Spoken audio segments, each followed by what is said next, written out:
안녕하세요. 저는 40대 여성으로 남편과 애들을 키우며 그럭저럭 평범하게 살아가고 있는 주부입니다. 평소 이 채널의 애청자이기도 하고요. 제가 시집살이 고부관계 등이 그닥 좋은 편이 되지 못해서 늘 이 채널을 통해 남들은 어떻게 행동하고 사는지 많이 엿보며 살았었는데, 이번엔 제가 저같이 채널을 시청하고 계실 분들을 위해 제 일화를 들려드리며 조언을 드릴 차례인 것 같네요.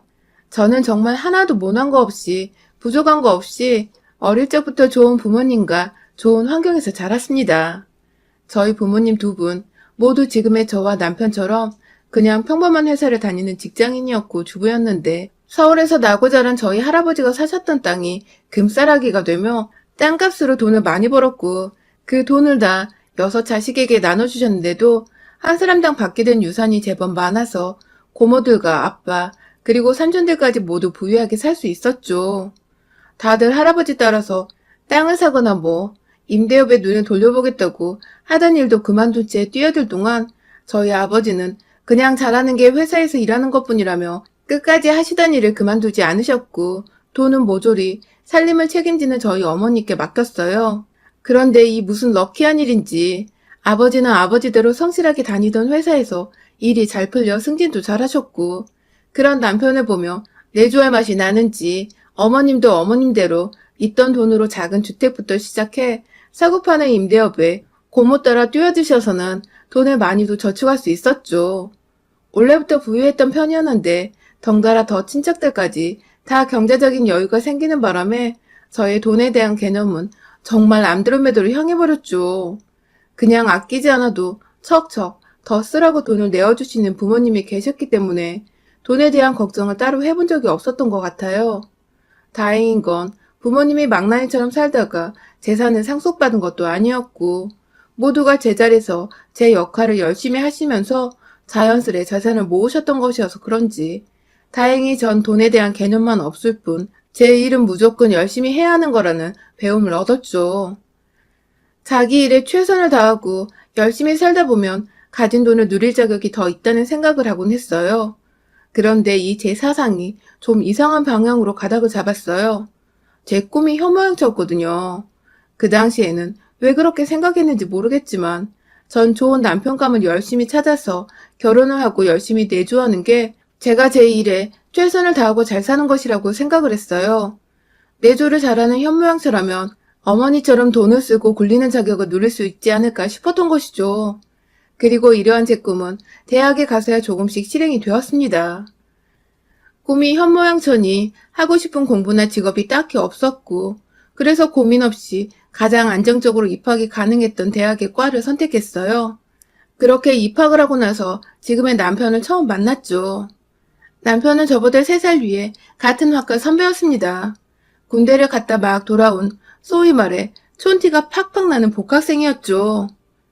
여중 여고를 나오며 남자들과 한 공간에서 수업을 들어본 적이 까마득했었던 저는 대학 생활이 그저 신기하고 다 재밌었어요. 명문대까지는 아니더라도 나름 괜찮은 대학이었기 때문에 여기서 그냥 남편 될 사람 하나를 골라서 평생을 현모양처로 살면 되겠다 싶었죠. 그중 남편은 제가 가장 먼저 찜해놓았던 남자였어요. 그 당시 남편도 겨우 20대 중반이었는데 과묵하고 진중하고 또 매사에 성실한 모습이 갓 20살이 되었던 제 눈에는 그저 어른스럽고 또 존경스럽기만 했죠. 공부도 어찌나 잘하던지 매번 꽈탑을 유지하고 친구들 사이에서도 평판도 좋은데 그 사이에서 나서는 건 싫다며 또래들처럼 왁자지껄 떠들거나 잘 웃지도 않았던 남편은 늘 제게 미스테리한 존재였어요. 소위 말해서 시크하다고 표현을 하잖아요. 우리 남편이 딱 촌스러운 데 시크한 정체를 알 수 없는 그런 남자의 표본이었답니다. 그런데 이런 남편과 어떻게 부부가 되었냐고요? 바로 오해 때문이었어요. 남편의 친구였던 저희 학과 한 선배가 저를 짝사랑한다며 고백을 하려고 한 적이 있었어요. 혼자 꽃다발의 케이크인지 뭐였는지 지금까지도 알 수 없는 작은 상자 하나를 들고서는 학교에 왔는데 저와 만나기로 한 장소에서 잠깐 그걸 저희 남편한테 맡겼었나 보더라고요. 전 그것도 모른 채 그 장소에 나갔다가 남편이 저한테 고백을 하려고 친구를 통해 절 부른 건가 싶어서 옳다구나 하고 남편에게 사귀겠다고 무턱대고 고백을 먼저 해버렸고요. 지금 생각하면 아주 창피하고 아찔거리고 오글거려 죽겠는데 당시엔 정말 평소에 눈여겨보던 사람이 날 좋아하고 있었구나 하는 생각에 제정신이 아니었답니다. 뒤늦게야 저에게 고백을 하랬던 선배가 나타나 다 정정을 했지만 제 마음은 이미 선배가 저를 좋아하는 게 아니었던 실망감으로 먹구름이 가득 껴있었고 어찌저찌 불편한 기색을 내비치며 학교를 다니다가 그런 제가 신경이 쓰였는지 먼저 다가오진 남편과 술 몇 잔을 마시면서 사귀게 되었어요. 남편은 친구들에게 친구가 좋아하는 여자를 뺏어갔다는 소리를 들으며 졸지에 총만 받고 평판 줬던 인간에서 쓰레기보다 못한 인간으로 전락해버렸지만 크게 개의치 않는 눈치였어요. 그때 알았죠. 남편도 절 처음부터 좋아하고 있었다는 것을요. 그렇게 저희는 친하게 지내는 대학 친구들이나 선후배 하나 없이 외로운 커플로 지내다가 남편은 먼저 졸업을 해서 취업을 했고 저는 혼자 학교를 다니기 힘들다며 무턱대고 휴학을 하고서는 잠깐 어학연수를 다녀왔다가 다시 복학하고 졸업을 했어요. 졸업한 이듬해 꿈에 그리던 현모양처가 되고자 장거리 연애까지 무사히 견뎌낸 남편과 결혼식을 올렸고요. 모든 게 참 순조롭고 또 재미있게 흘러갔습니다. 좋아하는 사람과 함께 살면서 그 사람의 뒷바라지를 해준다는 건 힘든 것도 있겠지만 전 사실 너무 재밌었어요. 제 손을 거치지 않은 곳이 없는 남편의 모습에 아침마다 출근을 시키며 어찌나 뿌듯하고 행복하던지. 그렇게 신혼생활만큼 평생토록 우리 결혼은 늘 행복으로 가득 차 있을 것만 같았죠. 하지만 제가 너무 어렸던 나머지 간과했던 것이 있었습니다. 바로 시댁이었죠. 대학을 다닐 때야 너무 어렸던지라 남편과 서로의 부모님을 만나고 인사를 드린다는 생각 자체를 하지 못했어요. 챙겨야 할 의무도 못 느꼈었고요. 그러다가 자연스레 어학연수를 가게 되면서는 장거리 연애를 하다 보니 당장의 애인인 남편과 연락을 한번 하기도 벅차 다른 식구들 생각은 전혀 못했고요. 그 후 한국으로 돌아와 결혼 얘기가 나오면서부터 자연스레 서로의 가족들에 대해 알게 됐고 또 소개시킬 자리를 뒤늦게 만들게 되었는데요. 당시 시어머님은 제가 남편과 오랫동안 연애를 해왔는데도 이제야 인사를 하러 왔다며 조금 뼈류통에 계셨답니다. 전 말씀을 안 하시길래 식사하는 내내 그걸 모르고 있다가 뒤늦게 남편이 계산을 하러 혼자 나간 사이 뒤에서 절 붙잡고 말씀해 주셔서 알았네요. 이렇게 할 말을 툭 내던지시는 시어머니의 성격을 그때 더 예상해봤어야 하는 건데 전 또 제가 어려서 잘 몰랐다면서 그날 시어머니 앞에서 한참을 죄송하다고 앞으로는 자주 연락을 드리고 찾아뵙겠다며 잘못한 것도 없는데 죄송하단 말을 몇 번이고 했었네요. 그 후 전 정말로 결혼식을 올리기 직전까지 시어머니께 자주 연락을 드리며 밖에서 밥을 먹던 카페를 가던 자주 만나 뵈었고요. 그런 제 정성에 시어머니도 좀 기분이 좋아지셨는지 남편에게 말을 잘 해주셔서 남편이 오히려 절 더 많이 사랑해주고 고마워해줬죠. 그런데 모든 게 완벽했던 결혼식까지 마무리를 짓고 신혼집으로 입성했던 날, 그날부터 뭔가 삐그덕거렸어요. 여행을 끝마치고 집에 도착해 각자의 부모님께 도착했다는 인사를 드리고 있는데 시어머니가 남편의 수화기 너머로 절 급하게 찾으셨어요. 전화를 건네받아 무슨 일이시냐고 물어보니 시어머니를 대뜸 시댁에 먼저 연락을 해야 하는 거라며 친정 어머니와 통화하고 있는 제게 전화를 당장 끊을 것을 요구하셨어요.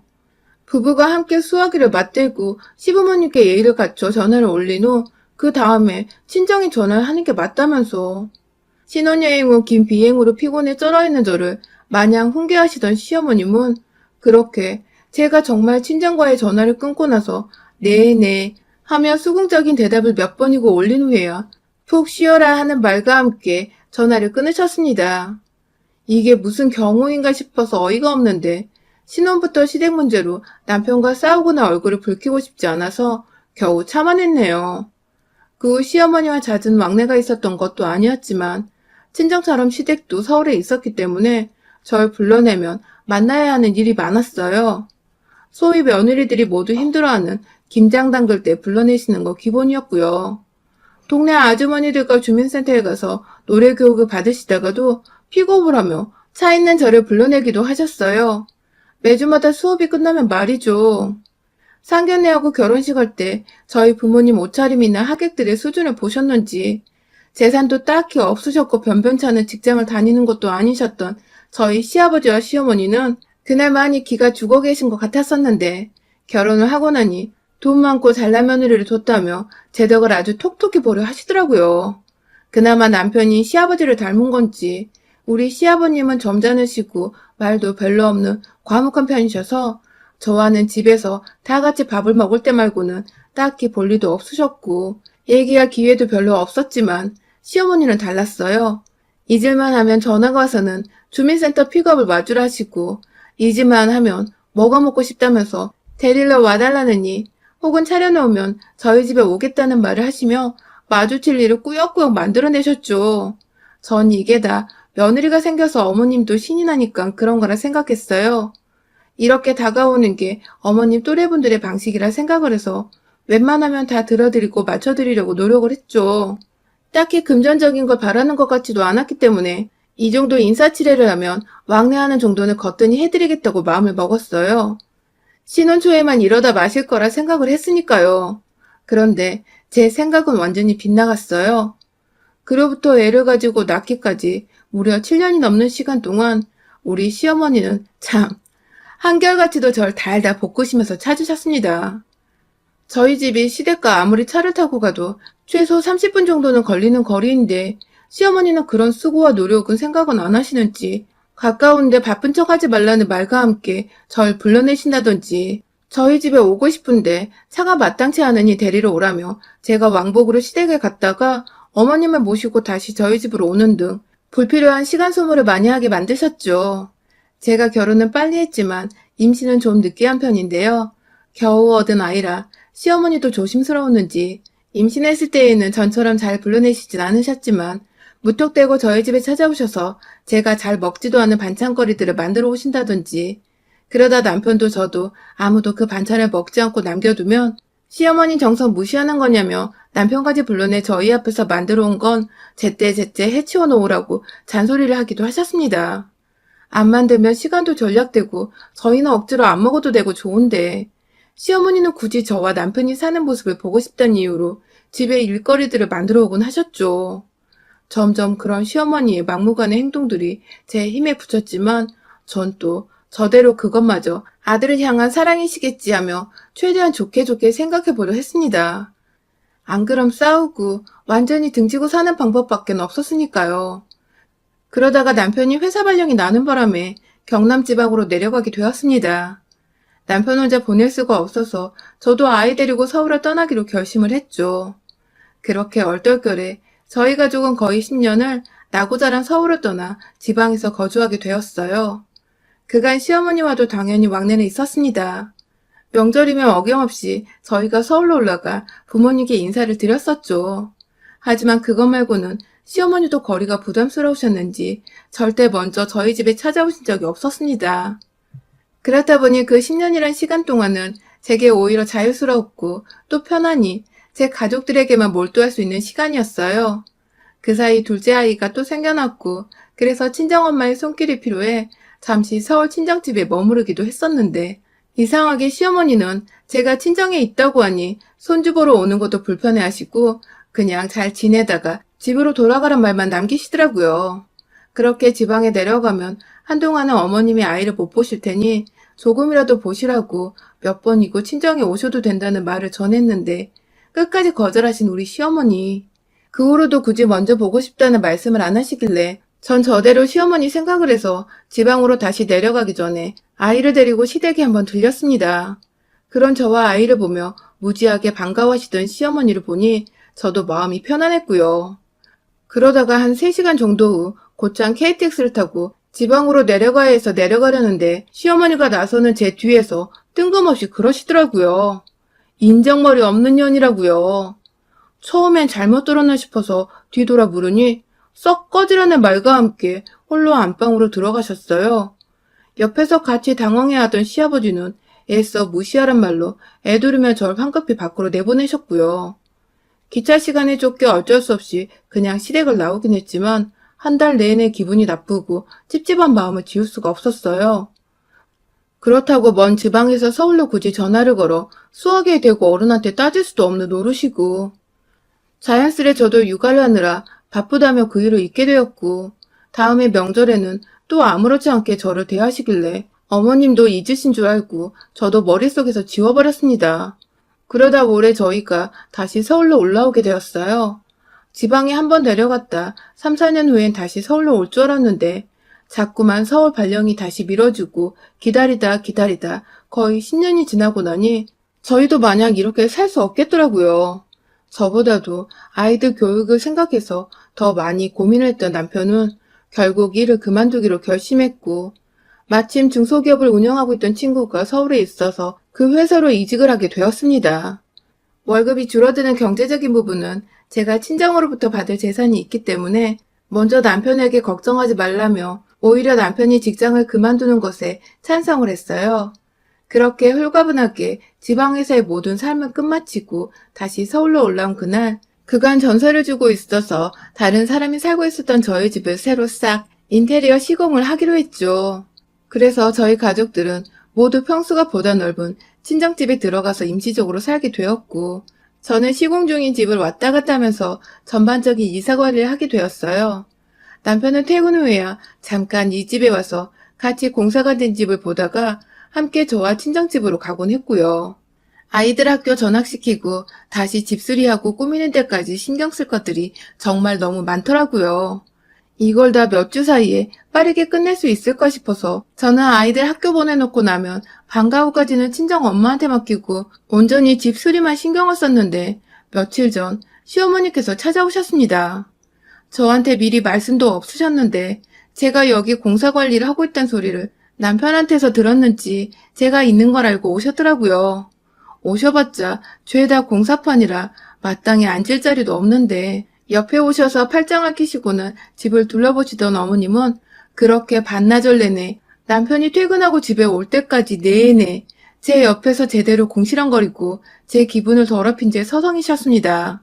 그냥 제가 서울 올라와서 곧장 인사를 드리지도 않은 채 친정으로 들어가기 때문에 화가 나서 그걸 표현 중이시란 생각이 번쩍 들더군요. 우리 시어머님은 그러고도 남는 분이시니까요. 저도 저 나름대로 바쁘다고 못 찾아뵌 건 잘못이었으니 눈치가 보였습니다. 제 딴에는 남편이 친정에서 눈치 보며 살지 않을까 싶어 하루라도 빨리 이 집으로 들어오고자 공사에만 집중을 했던 것인데 시어머니 입장에서는 섭섭하실 수 있었으니까요. 막 억지로 구석에 자리를 만들어 시어머니를 앉히고 중간중간 음료수도 사다 드리고 점심도 챙겨드렸습니다. 하지만 시어머니는 처음에 가만히 계시더니 점점 제가 잘해드리고 비율을 맞춰드리려 하자 그게 또 익숙해진 건지 말이 많아지셨어요. 제가 살 집에 제가 선택한 인테리어 벽지를 보고 색이 고닥다리라며 궁시렁거리질 않나. 부엌에 저장 공간이 부족한 것 같아 선반 하나를 싱크대 위에 새로 달았는데 누가 거추장스럽게 부엌에 이런 걸 붙여놓느냐며 넌 애가 참 보이는 것처럼 센스도 없고 멋도 없다며 급기야 제 성격을 비하하기 시작하셨죠. 뒤에 인부들도 계시고 듣는 사람이 있는데도 무턱대고 절 흉보시는 시어머니 때문에 얼굴이 몇 번 빨개지기까지 했어요. 일부러 안 들으려고 멀찌감치 떨어져 인부들과 얘기를 나누고 있으면 꼭 옆에 찾아와서는 인부들을 향해 얘 얘기 듣지 말고 알아서들 시공을 하라고. 얘가 지금 집을 다 망쳐놓고 있는데 얘기를 나눌 게 뭐가 있냐며 급기야 그 사람들에게 제 흉을 봤죠. 정말 너무 힘들고 지친 와중에 시어머니까지 이러시니 뚜껑이 여러 번 열렸습니다. 입 밖으로 정말 닥치시란 욕이 막 튀어나올락말락 하는 중이었어요. 그러다 남편이 집에 왔어요. 공사판인 집에 자기 엄마가 떡하니 서 있는 걸 보고 남편도 흠칫 놀란 눈치였어요. 남편한테도 제가 어디 있는지만 들었을 뿐 집으로 가겠다는 말을 안 하셨던 모양이더라고요. 일단 남편도 왔으니 시어머니만 그냥 보낼 수는 없고 그렇다고 나가서 저녁을 사드리자니 시간도 늦었는데 집에서 마무리해야 할 것이 있어 빠듯하고 결국 집에서 함께 배달 음식을 시켜 먹기로 했습니다. 시어머니께는 언제든지 좋은 음식은 나중에 또 사드릴 수 있으니 일단 내일 출근을 해야 하고 또 집에 가서 봐야 하는 아이들을 생각해서 빠르게 저녁을 먹기로 했죠. 그렇게 식탁도 없는 집에서 바닥에 쭈그려 앉아 중화요리를 시켜 먹었어요. 혹시 몰라 어머님을 위해 고추 잡채에 중화 비빔밥까지 주문해서 인원수보다 좀 더 여유가 있게 주문을 했고요. 그런데 처음에 주문 전화를 할 때부터 표정이 좋지 않으셨던 시어머니는 이내 음식들이 도착해 저희가 하나둘 수저를 들기 시작하다 완전히 기분이 상하셔서는 갑자기 밥 먹고 있는 저희 앞에서 뭐 이런 정신 나간 년이 다 있냐며 욕을 퍼부으시는 게 아니겠어요? 제가 정신 나간 년이라는 거예요. 시어머니를 앞에 두고 중국 요리를 시키냐고. 식탁도 없이 바닥에 쭈그려 앉아 먹게 하냐며 막 따지고 욕을 퍼부으시다가 결국 이건 너나 먹으라며 앞에 있던 볶음밥을 엎으셨어요. 하루 종일 서서 일하다가 시어머니까지 상대하려니 정말 미쳐버리겠더라고요. 누가 오라고 한 것도 아니고 이렇게 힘들고 휴식을 취할 것도 제대로 없는 거라니까 안 불렀던 건데 제멋대로 와서는 하다 그냥 보내드리기 죄송해 저녁을 사드리니 음식 투정까지 하고 앉아있는 우리 시어머니. 눈앞이 까마득해질 때 남편이 그런 시어머니를 향해 그만 좀 땡깡을 부리시라고 한마디를 거뒀고 그러자 시어머니는 더 불같이 화를 내며 마귀를 갈기 시작했어요. 며느리 하나 때문에 아들놈도 이렇게 변한 것 같다며. 태생이 말수가 없고 진중한 사람이었는데 갑자기 그걸 며느리 탓을 하는 시어머니. 저한테 손가락질하며 네가 나를 우습게 알아서 생긴 일이니 네가 책임지라고 아들을 물어내고 급기야 이혼해서 내 집안에서 나가라며 쌍욕을 퍼붓는데 캬. 저도 해탈을 했는지 헛웃음이 나오더라고요. 그런 저를 향해 몇 번 손으로 제 어깨를 치는 시어머니께 앞에 놓여진 시어머니 드리려고 일부러 산 그 고추 잡채를 확 엎어버렸습니다. 하마터면 그릇채로 시어머니를 때릴 뻔한 걸 겨우 그릇은 제 손으로 막았지만 그 사이 흘러내려 난리난 양장피 재료들로 뒤범벅이 된 시어머니는 음식에 든 특유의 겨자 소스 때문인지 여기저기 다 따갑다며 남편을 붙잡고 막 울먹이기 시작하셨어요. 이 상황에 그저 놀란 남편은 입을 떡하니 벌린 채 충격을 받은 표정으로 입에 자장면을 문 채 앉아있었고 전 그런 시어머니를 일으켜 세워 화장실로 들어가서는 샤워 수화기를 대고 시어머니한테 또 한 번 확 뿌려버렸답니다. 어머니, 겨자소스 시키는 중이니 참으세요? 하면서 확 물세례를 퍼부으니 이걸 싫다 할 수도 없고 그렇다고 겨자소스를 그대로 묻힌 채 있을 수도 없던 시어머니는 가만히 얌전한 강아지 마냥 서서 제 손에 몸을 의지하고 계시더군요. 그렇게 그날 시어머니는 반정신이 나간 채로 한마디를 더 하지 않으셨고 젖은 옷이 걱정된다는 남편의 도움을 받곤 시댁으로 무사히 가셨답니다. 저는 그런 시어머니께 냄새나서 같이 못 있겠다며 혼자 택시 타고 집으로 먼저 돌아왔고요. 나중에 남편을 통해 들어보니 시어머니는 가는 길에도 아들과 단 한마디를 안 나누셨대요. 집에 도착해서는 곧장 샤워를 하시고는 침대에 들어 누우셨다고 합니다. 그러게 그렇게 충격받을 거 좀 며느리한테 살갑고 친절하게 대하셨으면 그런 험한 꼴은 안 보셨을 텐데 왜 자꾸 안 해도 될 말을 해가며 귀한 집에서 쓴소리 한 번 안 듣고 자란 저한테 성질을 건드려서는 저도 몰랐던 저의 공격성을 확 끄집어내신 건지. 우리 시어머니 충격을 받으신 만큼 앞으로도 한동안은 좀 조심하시며 며느리와는 둘 수 있는 거리를 최대한 두고서 멀찌감치 떨어져 사시기를 진심으로 건강을 생각하며 조언드립니다. 여러분의 생각은 댓글로 남겨주세요. 오늘도 시청해주셔서 정말 감사합니다.